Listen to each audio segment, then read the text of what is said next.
আমার brand new KTM adventure x plus 1000 kilometre complete হয়ে গেছে, তাই এটাকে ফার্স্ট সার্ভিসিংয়ে নিয়ে চলে এসেছি ব্যানার্জি অটো KTM। এখানে বাজাজ থেকে শুরু করে KTM, আপনার ট্র্যাম সবই সার্ভিসিং হচ্ছে, তাই একটু সময় লাগছে।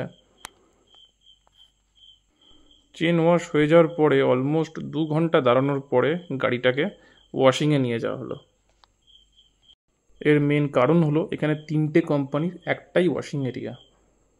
Almost bike wash complete.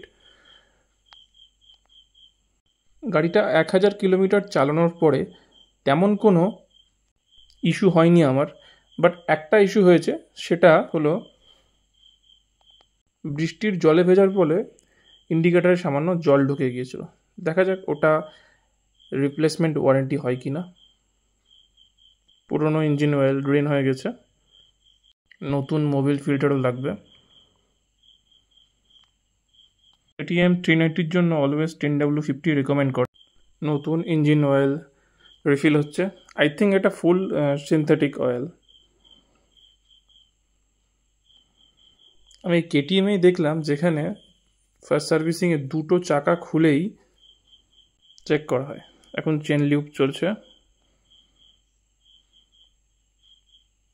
এই জিনিসটা দেখে আমি সত্যি খুব হতাশ হলাম। দেখুন 1000 কিলোমিটারে ফ্রন্ট ব্রেক প্যাডের কী অবস্থা। অর্গানিক ব্রেক প্যাড হলেও কিন্তু সেটা ব্রিম্বোর, কী আর করা যাবে। ব্রেক প্যাডটা রিপ্লেস করলাম। এটা ব্রিম্বোর একটা সেন্ট্রেড ব্রেক প্যাড। ব্রেক প্যাডের প্রাইসটা আমি আপনাদের শেষে জানিয়ে দেব। এখন ইন্ডিকেটরটা রিপ্লেস করা হচ্ছে। Service almost complete, but brake প্যাডের কোনো রিপ্লেসমেন্ট আমি পাইনি।